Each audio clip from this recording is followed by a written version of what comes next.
હું પટેલ યોગેશ્વરી બળદેવભાઈ પીએચડી વિજાપુર પ્રાથમિક શાળામાં મારી ફરજ બજાવું છું. મારી સમસ્યા એ હતી કે વિદ્યાર્થીઓને જે પ્રવૃત્તિ સોંપવામાં આવતી તેમાં તેઓ રસપૂર્વક કામ કરતા નહોતા અને તેમાં જોઈતું પરિણામ જોવા નહોતું મળતું. તે સમસ્યાને ધ્યાનમાં રાખીને અવલોકન શક્તિના વિકાસ ઉપર મેં મારું ઇનોવેશન કર્યું છે, જેમાં આ રીતના ઓપ્ટિકલ ઇલ્યુઝનના ફોટા બાળકોની સમક્ષ મૂકવામાં આવ્યા, જેને બાળક ખૂબ ધ્યાનથી જોવે છે અને એના બાદ જે શરૂઆતમાં દેખાતું ચિત્ર અને ધ્યાનથી જોયા પછીના ચિત્રમાં ઘણો તફાવત જોવા મળે છે. વિદ્યાર્થીઓ આ પ્રવૃત્તિ ખૂબ રસપૂર્વક કરે છે.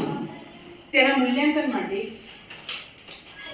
આવા તફાવતના ચિત્રો મૂકવામાં આવ્યા, જેમાં ખૂબ બારીકાઈથી અવલોકન કર્યા પછી તેમાંથી તફાવત શોધે છે અને એ તફાવતનું એમની નોટબુકમાં નિરૂપણ કરે છે.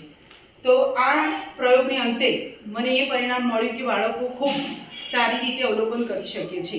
તો મિત્રો, તમે પણ તમારી સ્કૂલમાં આ પ્રયોગ કરીને તમારા વિદ્યાર્થીઓની અંદર આ અવલોકન શક્તિનો વિકાસ કરી શકો છો. અસ્તુ. જય.